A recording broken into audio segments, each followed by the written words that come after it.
All right, hi, I'm Raul, and you're back. We're actually here in Culver City at the AR Wall headquarters, right? So we're here with the whole team, and you guys are fresh off a win at South by Southwest. Can you kind of tell us about what exactly you won, and then what it means for you guys? Yeah, absolutely. So first off, thanks for doing this shoot. This is great. Just to be clear, this is not the whole team. There's 8 of us, so 3 of us here in the office today, and the rest are running around doing who knows what, putting out some fire somewhere.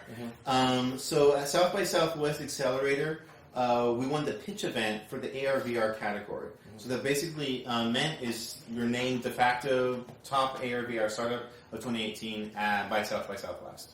Yeah, that's awesome. That's just so everyone knows, if you're not familiar with South by Southwest Accelerator, it's definitely, as far as the pitch events that are available for startups like us, it's in the top 3.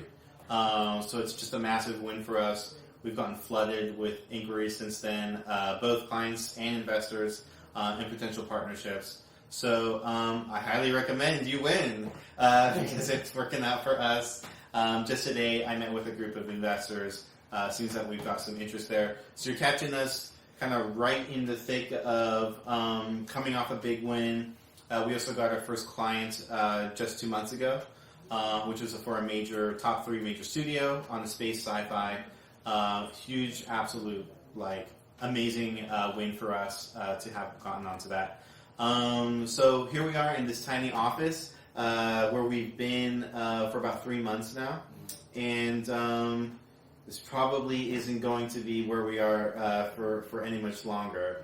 Probably in the next 60 days or so, we're going to be finding a permanent home, hopefully.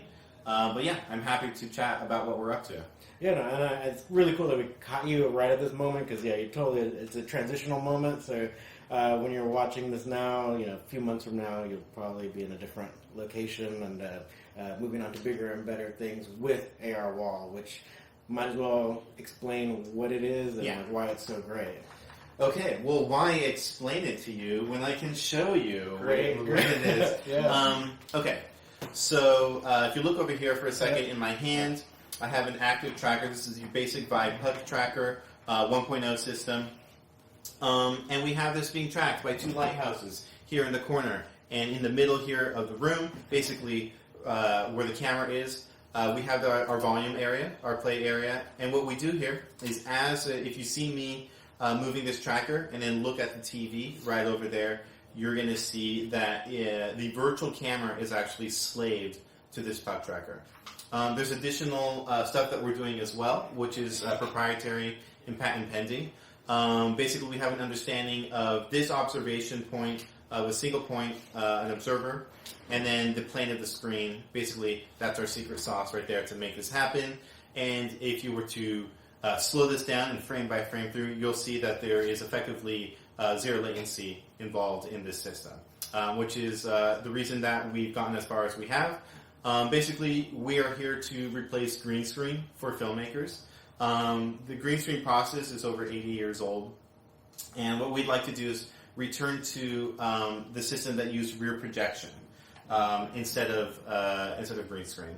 So that was the process if you wanted to make an actor seem like if they were somewhere that they're not. Before green screen came along, used rear projection, which is basically pre-shot footage of miniatures or actual locations, and then that would be projected behind the actor. And the nice thing about rear projection that we're trying to bring back into filmmaking is that beautiful light spill and the beautiful compositing that you achieve from that. So green screen, obviously, it's an intensive process to do the actual composite in post-production. The production is simple. You go, you shoot in front of a green wall, and hey, you walk away with some visual effects plates. But for those of us, and myself, I am a visual effects artist myself, and a filmmaker, the process of actually doing the visual effects compositing in post is extremely intensive, and it can become very time-consuming. You're spending months getting these composites correct. And oftentimes, no matter how much work you do, it still doesn't look quite right. In addition to that, at the very high end,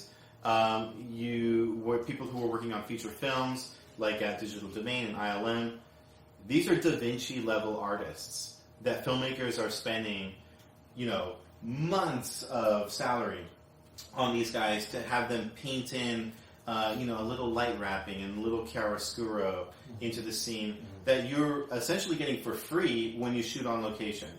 And what we're hoping to do here is to create a proxy for that type of shooting using virtual backdrops. So we're talking about real photons hitting the actors and sets. And in addition, on green screen, if you want to move the camera, well, all of a sudden you're talking about a much higher additional cost to do that composite. That becomes no longer a 2D composite. That's a 3D composite. It requires a 3D background, 3D camera move, 3D track, and just the complexity goes up exponentially to move the camera. And what we're saying is, go ahead and move the camera with the AR wall, just like I'm doing here. So essentially, this would sit on top of the camera, either in the quick slot that where you can swap it out quickly, or onto a little arm that you can swap it out. And this would track the camera's perspective. And so what the camera perceives in this instance is a window into the virtual environment. I don't know if we want to demo that a little bit, but yeah, Patrick, do you want to slot your phone in? We'll have Patrick slot his phone in, and maybe that'll show up on camera a little bit. Okay. Well, yeah. In the meantime, then we can kind of talk about it. Because like what you said, like for to translate it to the people, it's like you don't have to make every scene or every frame a special effects scene when you have AR wall, because it will be. And maybe we can even show you guys a YouTube video too, because sure. What it shows there is that like there's an actor in front of the wall, and it looks like he's overlooking some spaceship, and the light and everything matches when the camera moves to film the actor at from different angles. So that's what's so amazing about this. And you can go ahead and look that way. You can see how. So Patrick here, he's going to try and show you the screen. So show him right here. So move your hand a little bit. Just okay. So what you're seeing from the camera's perspective here, and go ahead and move back towards the 360 cam. So what you're seeing is a consistent spatial reality. So that egg appears to be in our actual space, and you can see as the camera moves towards and away from the screen, the viewpoint actually changes as if it were a window into that virtual environment. So that's essentially what we're talking about here. Imagine this blown up to 16 meters by 5 meters, it's a gigantic billboard size. You can get away with some amazing stuff. Basically create a soundstage where there's a location of any size, any location, any time, and we can do crazy stuff like this animation. There's a little bit of animation you see here. And obviously, you can't get an egg to float like that in a real physical space, so we're talking about anything that you can dream of that you might imagine being in a video game. That's essentially what we're up to here, creating magical types of experiences. And so for filmmaking, we see this as a replacement to green screen workflow, but I think we're also getting interest for experientials, branded selfies. So you can imagine, just like Patrick's done here, he's put his cell phone and mounted it with his tracker. Well, now you can stand in front of this screen and get a cool selfie. Patrick, go ahead and go for it. Basically moving the camera around, and what your friends perceive on the gram is that you're in front of this crazy window into this virtual environment, which is what Ready Player One Challenge was interested in having us do.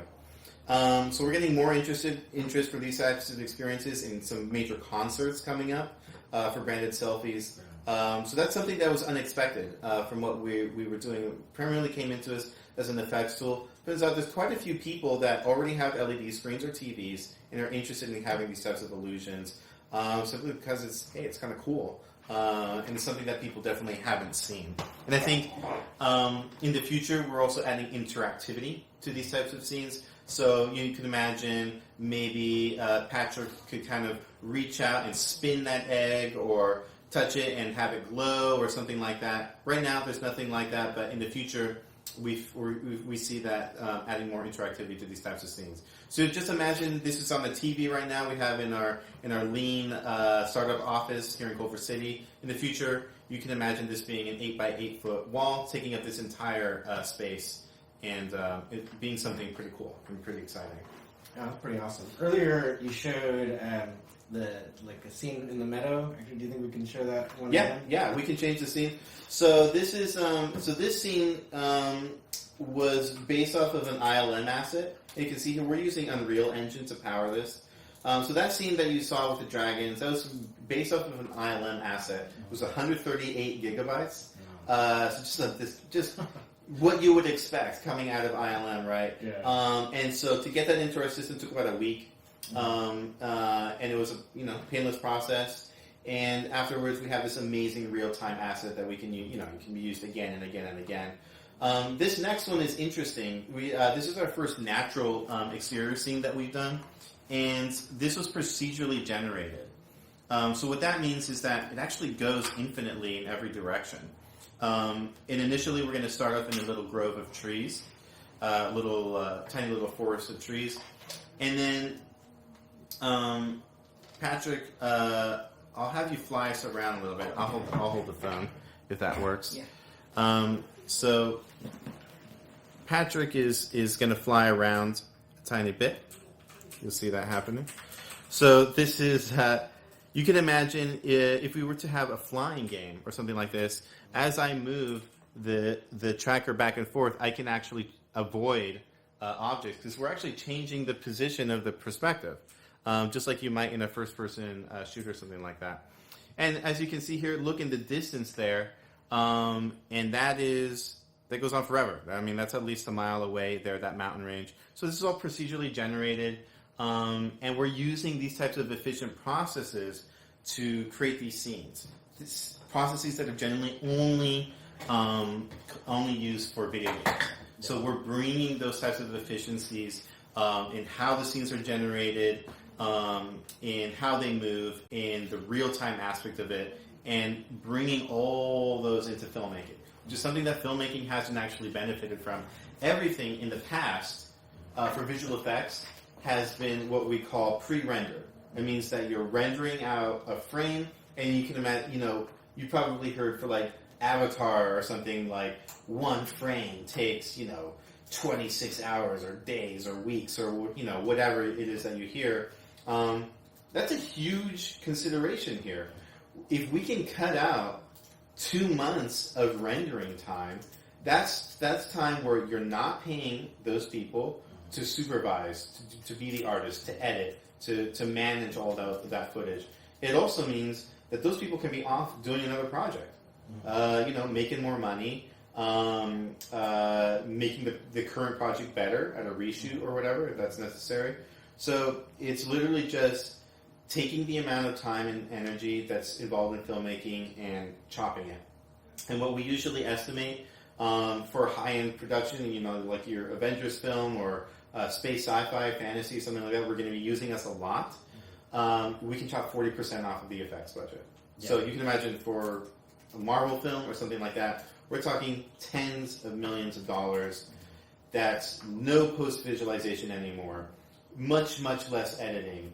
No visual effects compositing, or at least not for the shots that we're involved in. And so just lifting visual effects shots off of that budget, hundreds at a time. Nobody else is offering anything like that. So we're something that studios are looking at very intently because of that.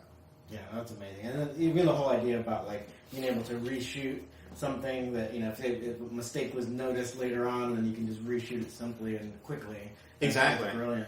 We're actually getting interest from a major studio here in LA that is already creating a virtual production stage specifically for reshoots. So the idea is that they would 3D scan every single place that they go. While everyone's at lunch or whatever, just do a 3D scan of the environment from multiple locations in the environment, stitch it all together, and then, hey, reshoot happens, you just go and you shoot in the studio again.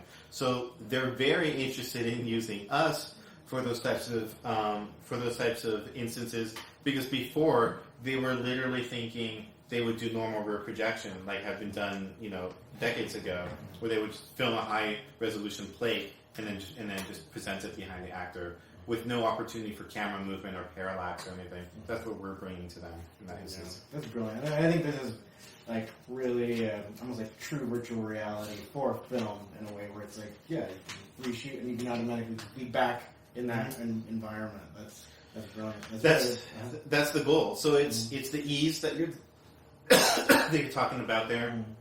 But I think the other component is the fact that these are digital sets.